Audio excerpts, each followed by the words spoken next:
Hello everyone, स्वागत है आपका अपने ही चैनल बी इंग्लिश चैंपियन में। आज मैं फिर हाजिर हूँ आपके साथ एक नई स्टोरी लेकर। और दोस्तों, आज जो स्टोरी मैं आपके लिए लेकर आया हूँ बहुत ही प्यारी और बहुत ही अच्छी स्टोरी है। सुनकर आपको काफ़ी अच्छा लगेगा। और इस स्टोरी को मैं बिल्कुल बेसिक लेवल से पढ़ना सिखाऊंगा ताकि आप अच्छे से इंग्लिश को पढ़ना सीख सकें। और इसके अलावा दोस्तों, आज की जो स्टोरी है इसके अंदर आपको कई सारे नए इंग्लिश के वर्ड मीनिंग्स भी सीखने को मिलेंगे। उनके हिंदी मीनिंग और करेक्ट प्रोनाउंसिएशन का भी पता चलेगा। और हमेशा की तरह जो इसका ग्रामर का पार्ट है उसे बिल्कुल डिटेल में कवर करेंगे, तो एक एक स्ट्रक्चर को आप आसानी से सीख पाएंगे। तो चलिए दोस्तों, आज की स्टोरी को हम शुरू करते हैं। सबसे पहले कहानी का टाइटल देखते हैं, बीरबल्स स्टोरी टेलिंग। तो क्या मतलब हुआ? बीरबल्स यानी बीरबल का, और स्टोरी टेलिंग का मतलब होता है कहानी सुनाना। यहाँ पर जो एस है ये अपोस्ट्रोफी एस है जिसका यूज हम का की के सेंस में करते हैं। तो बीरबल्स का मतलब हुआ बीरबल का, और स्टोरी टेलिंग का मतलब है कहानी सुनाना। तो बीरबल का कहानी सुनाना, तो किस तरह से बीरबल ने कहानी सुनाई है ये जानने के लिए गाइस मेरी आपसे रिक्वेस्ट है, वीडियो को बिना स्किप किए पूरा देखें ताकि आप स्टोरी के हर एक पॉइंट को अच्छे से समझ सकें। तो दोस्तों, बिना देरी किए मैं स्टोरी को पढ़ना शुरू करता हूँ। King Akbar was fond of listening to stories and gossips. क्या मतलब हुआ? किंग अकबर का मतलब है राजा अकबर, वॉज यानी थे, फॉन्ड ऑफ यानी के शौकीन, और लिसनिंग का मतलब है सुनना, टू स्टोरीज यानी कहानियों को, एंड गॉसिप्स कहते हैं गपशप, यानी जो खाली बैठकर इंसान बेफिजुल की जो बातें करता है जिससे थोड़ा सा टाइम पास होता है तो उसको हम गॉसिप्स कहते हैं। तो राजा अकबर स्टोरी यानी कहानियां और गपशप को सुनने के शौकीन थे, यानी इस तरह से वो अपने टाइम को पास करते थे। ये एक सिंपल पास्ट का सेंटेंस है क्योंकि इसमें कोई एक्शन वर्ब नहीं दी है। आगे देखते हैं, every day he would ask some courtier to tell a story. Every day का मतलब है हर दिन, ही वुड आस्क यानी वो कहा करते थे, वुड आस्क यानी कहा करते थे, सम कोर्टियर कुछ दरबारियों मतलब किसी दरबारी से, टू टेल सुनाने के लिए, अ स्टोरी यानी एक कहानी। हर दिन वो किसी ना किसी दरबारी से एक कहानी सुनाने के लिए कहा करते थे। वुड का यूज हम पास्ट की हैबिट को दिखाने के लिए करते हैं। जो काम पास्ट में अक्सर हुआ करता है उसको हम उसके लिए हम हेल्पिंग ऑफ वुड का यूज करते हैं। वुड आस्क यानी कहा करते थे, किससे? सम कोडियर किसी भी दरबारी से, टू टेल अ स्टोरी यानी कहानी सुनाने के लिए। तो हर दिन वो किसी ना किसी दरबारी से कहानी सुनाने के लिए कहा करते थे। वन डे यानी एक दिन, the courtiers whispered to the king that Birbal was a good story teller. तो वन डे का मतलब है एक दिन, द कोटियर्स यानी दरबारियों ने, वो जो कोटियर्स है यानी प्लूरल है तो इसको हम कोटियर्स यानी दरबारियों ने, विस्पर्ड का मतलब होता है कान में यानी चुपके से। जब कोई भी बात कान में चुपके से कही जाती है तो उसके लिए हम विस्पर का यूज करते हैं, विस्पर। और ये सेकंड फॉर्म है, पास्ट इंडेफिनिट का टेंस है। तो विस्पर्ड का मतलब है चुपके से कहा।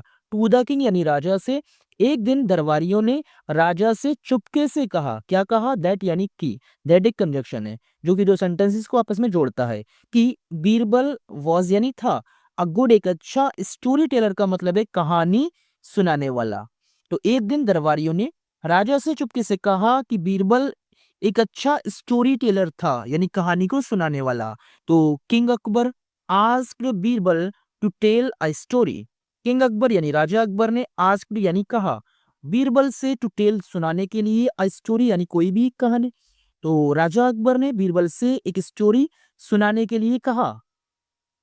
Birbal hated storytelling, but the king insisted on him to tell a story। Birbal hated का मतलब है घृणा करता था, यानी पसंद नहीं करता था। स्टोरी टेलिंग यानी कहानी सुनाना, बीरबल को कहानी सुनाना पसंद नहीं था, यानी hated का मतलब है नफरत करता था। तो जो चीज हमें पसंद नहीं होती उसको हेट कहते हैं, नफरत करना। तो बीरबल कहानी सुनाना पसंद नहीं करता था, बट लेकिन द किंग राजा ने इंसिस्टेड ऑन, ये जो ऑन है एक प्रेपोजिशन है, और इंसिस्ट के बाद ऑन प्रेपोजिशन आती है, ये एक फिक्स प्रेपोजिशन है। इंसिस्टेड ऑन यानी आग्रह किया, यानी विनती की हिम यानी उससे, टू टेल सुनाने के लिए, अ स्टोरी यानी कहानी। बीरबल कहानी सुनाना तो पसंद नहीं करता था, लेकिन राजा ने उससे कहानी सुनाने के लिए इंसिस्ट किया, उसको यानी आग्रह किया। Birbal could not put the king of for long. अब यहाँ पुट और ऑफ, ये ऑफ जो है पुट के साथ है, यानी एक फ्रेजल वर्ब है पुट ऑफ, जिसका मतलब होता है टालना। किसी भी काम को जब जब हम पोस्टपोन कर देते हैं, यानी आगे उसका टाइम बढ़ा देते हैं कि आज नहीं कल करेंगे, तो उसको हम पुट ऑफ बोलते हैं। तो पूरे सेंटेंस की मीनिंग को समझते हैं। बीरबल कुड नॉट यानी नहीं सके, ये कैन की पास्ट फॉर्म है। कुड नॉट जो कि एक मॉडल वर्ब भी है। कुड नॉट यानी नहीं सके, पुट ऑफ यानी टाल द किंग राजा को। फॉर लॉन्ग का मतलब है ज्यादा समय तक। फॉर का यूज हम टाइम से पहले करते हैं और इसका हिंदी मीनिंग होता है तक, यानी ज्यादा समय तक। बीरबल राजा को ज्यादा समय तक नहीं टाल सका। पुट ऑफ का मतलब टालना, तो टाल सका। He had to tell some story. He मिस उसको हैड टू टेल का मतलब है सुनानी पड़ी। सम स्टोरी का मतलब है कोई कहानी, उसको कोई कहानी सुनानी पड़ी। हैड या हैज हैव के बाद टू प्लस वर्ब की फर्स्ट फॉर्म जब आती है तो वो काम हमें जिम्मेदारी के अनुसार यानी करना पड़ता है। तो ही हैड टू टेल उसको सुनाना पड़ी। सम स्टोरी यानी कोई कहानी। तो आगे देखते हैं क्या होता है। सो बीरबल बिगेन। सो यानी इसलिए बीरबल ने, और बिगेन का मतलब है शुरू किया। क्या शुरू किया? स्टोरी को सुनाना। There was a farmer. There was यानी था, अ फार्मर एक किसान, यानी एक किसान था। यहाँ पर जो देयर है वो एक इंट्रोडक्टरी सब्जेक्ट है और इसका यूज हम तब करते हैं जब किसी चीज के कहीं होने या ना होने की बात की जाती है, यानी स्थान की जानकारी होती है और वहां पर कोई एक्शन वर्ब नहीं होती है। यानी देयर वाज मिस था, अ फार्मर एक किसान था। तो सब्जेक्ट क्या है? There. He raised a bumper crop. He यानी उसने, रेज्ड का मतलब है, यहाँ वैसे रेज में होता है उठाना, लेकिन यहाँ पर हम इसका मीनिंग पढ़ेंगे उगाई। अब बम्पर क्रॉप यानी बहुत ज्यादा फसल, यानी बहुत ज्यादा फसल उगाई। When the crop was ripe, he harvested it. When यानी जब, द क्रॉप यानी फसल, was ripe यानी पक गई थी, ही यानी उसने, हार्वेस्टेड का मतलब है काट लिया। इट मीन्स इसको, इसके लिए बोला है, इट एक प्रोनाउन है जो कि फसल के लिए बोला गया है। जब फसल पक गई थी तो उसने उसको काट लिया। ये जो वॉज है, वॉज के बाद एक आप देख सकते हैं एक एडजेक्टिव है, और जब भी किसी भी क्रिया के बाद कोई एक्शन वर्ब नहीं होती है तो वो सिंपल सेंटेंस होता है। तो यहाँ वॉज है तो सिंपल पास्ट का सेंटेंस है। आगे देखते हैं। Now his problem was how to save, how to save the harvest from the birds because they packed away a large part of the harvest. Now यानी अब, हिज प्रॉब्लम का मतलब है उसकी समस्या, वॉज यानी थी, अब उसकी समस्या थी। क्या थी? हाउ टू सेव का मतलब है बचाना। द हार्वेस्ट यानी फसल को, फ्रॉम यानी से, द बर्ड्स पक्षियों। अब उसकी समस्या पक्षियों से फसल को बचाने की थी, कि फसल को पक्षियों से कैसे बचाया जाए। हाउ टू सेव यानी कैसे बचाना है फसल को, किससे? पक्षियों से। बिकॉज क्योंकि दे यानी वे, किसकी बात हो रही है यहाँ? दे किसके लिए बोला गया है? पक्षियों के लिए, क्योंकि दे प्लूरल के लिए बोला जाता है और यहाँ पर पक्षियों के लिए यूज किया है। दे यानी वे पेक्ड अवे खा जाते थे, अ लार्ज पार्ट एक बड़ा हिस्सा, ऑफ द हार्वेस्ट यानी फसल का, क्योंकि वे फसल का एक बड़ा हिस्सा खा जाते थे। द फार्मर डिड शेफिंग, इसको चेफिंग नहीं बोलेंगे, शेफिंग बोलेंगे। And stored the grains in his store. The farmer यानी किसान ने, डिड मिस किया, और शेफिंग का मतलब है भूसा अलग करना। जैसे हम फसल से जब भूसे को अलग करते हैं तो उसको हम कहते हैं। किसान ने भूसा अलग किया, एंड स्टोर्ड और इकट्ठा किया, द ग्रेन्स यानी अनाज को, इन हिज स्टोर यानी अपने गोदाम में। स्टोर बोलते हैं गोदाम को। किसान ने भूसे को अलग किया और अपने अनाज को, मतलब अनाज को अपने गोदाम में स्टोर कर दिया, यानी इकट्ठा करके रख दिया। The store had no opening for the birds. The store यानी गोदाम में, हैड यानी थी। यहां पर हैड का यूज पास होने के सेंस में है, तो ये जो सेंटेंस रहेगा ये पास्ट का पॉजिटिव रहेगा, क्योंकि इसमें हैड के बाद कोई भी एक्शन वर्ब नहीं है। तो जब हैज हैव हैड के बाद कोई एक्शन वर्ब ना हो तो वो पॉजिटिव सेंटेंस होता है। हैड का है तो पास्ट का पॉजिटिव, और हैज हैव का होता तो प्रेजेंट का पॉजिटिव होता। तो गोदाम में हैड यानी था या थी। नो ओपनिंग का मतलब है कोई खुली जगह नहीं। नो का मतलब कोई नहीं और ओपनिंग खुली जगह। फॉर द बर्ड्स यानी पक्षियों के लिए। गोदाम में पक्षियों के लिए कोई खुली जगह नहीं थी।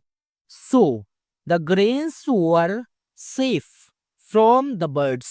सो यानी इसलिए, द ग्रेन्स यानी अनाज, वर मिस थे यानी जो अनाज का भंडार था वो थे, सेफ यानी सुरक्षित, फ्रॉम द बर्ड्स पक्षियों से, इसलिए अनाज पक्षियों से सुरक्षित था, पड़े इसलिए अनाज पक्षियों से सुरक्षित था।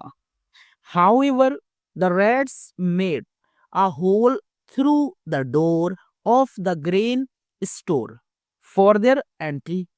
However यानी हालांकि, however का मतलब होता है हालांकि। द रेड्स चूहों ने मेड यानी बना लिया था, a hole का मतलब होता है एक छेद, थ्रू द डोर का मतलब है दरवाजे में से, जो दरवाजा था बंद तो उसमें से। थ्रू का यूज हम में से के लिए करते हैं और जब किसी बंद चीज के अंदर से कोई चीज जाती है तो वहां थ्रू का यूज होता है यानी में से। ऑफ द ग्रेन स्टोर का मतलब है अनाज के गोदाम, फॉर यानी के लिए, देयर एंट्री अपने प्रवेश, यानी प्रवेश मतलब यानी जाना। हालांकि चूहों ने अपने एंट्री करने के लिए यानी प्रवेश करने के लिए अनाज के गोदाम के दरवाजे में से एक छेद बना लिया था। ये मेक की सेकंड फॉर्म है और पास्ट इंडेफिनिट का सेंटेंस है। The hole was big enough to allow in the birds to. The hole यानी वो छेद, यहाँ पर इससे पहले आर्टिकल द आया है और जब किसी भी नाउन से पहले आर्टिकल द आता है तो वो उस चीज को निश्चित कर देता है। द होल यानी वो छेद जिसकी हम पहले से बात कर रहे हैं, जो चूहों ने दरवाजे में से बनाया था। वॉज यानी था, बिग इनफ का मतलब है काफी बड़ा, टू अलाउ का मतलब है अनुमति देने के लिए, द बर्ड्स टू यानी पक्षियों को भी, इन यानी में, द बर्ड्स पक्षियों को, टू मिस भी यानी छेद इतना बड़ा था, यानी इतना बड़ा था, बिग इनफ का मतलब काफी बड़ा था जिससे कि पक्षी भी उसमें से एंटर कर जाए। God arrange for every creatures feet. God यानी ईश्वर, अरेंज का मतलब है इंतजाम कर देता है, फॉर यानी के लिए, एवरी क्रीचर्स फीड यानी हर प्राणी के भोजन। यहां पर भी अपोस्ट्रोफी एस है, इसका मतलब भी का की के का ही है। तो ईश्वर प्रत्येक प्राणी के भोजन के लिए इंतजाम कर देता है। आगे देखिए, the hole delighted the birds. The hole यानी छेद ने, डिलाइटेड का मतलब है खुश कर दिया, द बर्ड्स यानी पक्षियों को, छेद ने पक्षियों को खुश कर दिया। They decided that a bird would go in one at a time. तो दे यानी उन्होंने, डिसाइडेड यानी फैसला किया, दैट यानी कि उन्होंने फैसला किया कि अ बर्ड एक पक्षी, वुड गो यानी जाएगा, इनका मतलब है अंदर, वन एक, एट अ टाइम यानी एक बार में, एट अ टाइम का मतलब है एक बार में। तो उन्होंने फैसला किया कि एक पक्षी एक बार में अंदर जाएगा। फीड ऑन, ग्रेन्स का मतलब है अनाज खाएगा, एंड कम आउट और बाहर आ जाएगा। यानी क्या फैसला किया कि एक बार में एक पक्षी उस होल के अंदर से स्टोर में अंदर जाएगा, अनाज खाएगा और बाहर आ जाएगा। देन अनोदर बर्ड, तब दूसरा पक्षी वुड गो जाएगा इन अंदर, टू डू द सेम यानी वही काम करने के लिए, टू डू द सेम यानी वही काम करने के लिए, कौन सा, अनाज को खाना है और बाहर आना है, तभी दूसरा पक्षी भी वही करने के लिए जाएगा। सो इसलिए वन वर्ड वेंट इन यानी एक पक्षी अंदर गया, ये गो की सेकंड फॉर्म है। एट ग्रेन्स, ये ईट की सेकंड फॉर्म है, अनाज खाया, एंड पॉप्ड आउट और बाहर आ गया। तो पॉप का मतलब भी आने के लिए करते, पॉप्ड आउट यानी बाहर आ गया। अनदर वेंट इन, दूसरा अंदर गया, एट ग्रेन्स यानी अनाज खाया, एंड पॉप्ड आउट और बाहर आ गया। The third one went in यानी तीसरा अंदर गया, ate grains and popped out, अनाज खाया और बाहर आ गया। यानी ऐसे ही इसी तरीके से द फोर्थ यानी चौथा वेंट इन अंदर गया, अनाज खाया होगा और बाहर आ गया हो। सो व्हाट हैपेंड, सो यानी तो, सो का मतलब है तो, व्हाट हैपेंड क्या हुआ।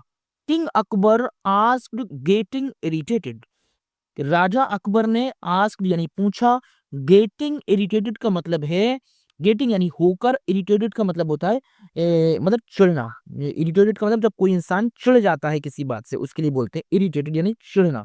इस तरह से तो क्या हुआ, राजा अकबर ने चिढ़कर पूछा, तो गेटिंग इरिटेटेड को एक साथ हम बोलेंगे चिढ़कर। तो राजा जो था वो बीरबल की उस बात से चढ़ गया कि बार-बार वो यही कहा जा रहा था कि पहला पक्षी अंदर गया, अनाज खाया, बाहर आया, दूसरा भी ऐसे ही इस तरीके से उसने उसके बाद आगे कोई बात नहीं बताई। तो आगे क्या होता है? That is what I am telling, that is what I am telling, यही तो मैं कह रहा हूँ। दैट इज़ व्हाट यानी यही तो, आई एम टेलिंग यानी मैं कह रहा हूँ। द फिफ्थ यानी पांचवा वेंट इन अंदर गया, एट ग्रेन्स अनाज खाया एंड और यानी पॉप्ड आउट बाहर आ गया। How many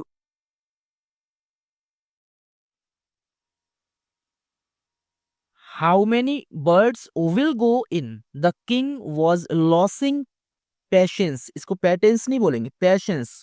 how many words यानी कितने पक्षी विल गो जाएंगे इन अंदर, कितने पक्षी अंदर जाएंगे। The king Raja was losing खो रहा था, पेशेंस यानी धैर्य, राजा अपना धैर्य खो रहा था यानी उसका जो धैर्य था वो जवाब दे रहा था।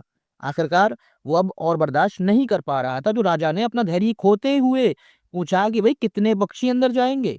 Sir, there are hundreds and thousands of birds, there are यानी हैं, हंड्रेड सैकड़ों एंड थाउजेंड्स हजारों ऑफ बर्ड्स पक्षी। सर, सैकड़ों हजारों पक्षी हैं। The story can move further only after all of them have got fade.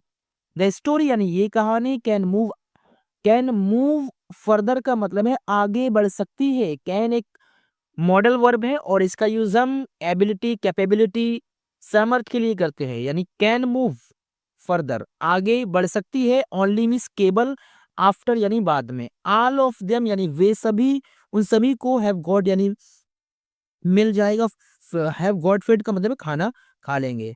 तो ये जो स्टोरी है ना, ये तभी आगे बढ़ सकती है जब सारे पक्षी एक एक करके जो वहाँ हजारों वहाँ मौजूद हैं, वो जब सारे पक्षियों को भोजन मिल जाएगा यानी वो अपना खाना खा लेंगे, तो ये स्टोरी आगे बढ़ेगी नेचुरली यानी आम तौर से यानी स्वाभाविक रूप से। बीरबल ड्रोन्ड ऑन यानी बीरबल ने कहा, स्टॉप इट, बंद करो ये, I don't need your story, king Akbar screamed and added. तो आई डोंट नीड मुझे जरूरत नहीं है, योर स्टोरी तुम्हारी कहानी की, इसको बंद करो, मुझे तुम्हारी कहानी की जरूरत नहीं है। किंग अकबर राजा अकबर स्क्रीम्ड यानी चीख कर बोला, एंड एडेड और अपनी बात कही। राजा चीख कर बोला और कहा, नाउ अब, आई नो मैं जानता हूं, you are a poor story teller, I know मैं जानता हूं, यू आर तुम हो, अ पुअर एक खराब स्टोरी टेलर यानी कहानी सुनाने वाले। अब मैं जानता हूं कि तुम एक खराब स्टोरी टेलर हो। Take a long break, take यानी लो, अ लॉन्ग एक लंबा, ब्रेक का मतलब होता है किसी भी काम को करने के बीच का जो अंतराल होता है यानी खाली समय, यानी एक लंबा ब्रेक लो। थैंक यू सर, धन्यवाद sir. Birbal felt relieved and went away, Birbal ने फील्ट यानी महसूस किया, रिलीव्ड का मतलब है सुकून, बीरबल ने सुकून महसूस किया, ये फील की सेकंड फॉर्म है और पास्ट इंडेफिनिट का सेंटेंस है। एंड वेंट अवे और चला गया, तो इस तरह से बीरबल ने सुकून महसूस किया और चला गया। That was the first and last time king Akbar ever asked Birbal to tell a story, that was the first and last time यानी वो पहला और आखिरी समय था, यानी पहली और आखिरी बार था किंग अकबर राजा अकबर ने एवर कभी भी आस्क्ड यानी कहा बीरबल से, टू टेल अ स्टोरी का यानी कहानी सुनाने के लिए, यानी ये पहली और आखिरी बार था कि जब राजा ने कभी भी बीरबल से स्टोरी सुनाने के लिए कहा, यानी आज के बाद राजा ने कभी भी बीरबल से स्टोरी सुनाने के लिए कहा ही नहीं, क्योंकि इसी तरीके से बीरबल ने चालाकी से ये एक ट्रिक आजमाई थी कि उसने स्टोरी को इस तरह से फंसा दिया कि ताकि राजा आगे स्टोरी सुनाने को कहे ही ना, तो इस तरह से बीरबल को इस बात से छुटकारा मिल गया। तो दोस्तों, अगर आपको ये वीडियो अच्छी लगी हो तो लाइक और शेयर करें, और अगर अभी तक आपने हमारे चैनल को सब्सक्राइब नहीं किया तो प्लीज चैनल को सब्सक्राइब करें और बेल आइकन को प्रेस करें। Thanks for watching the video.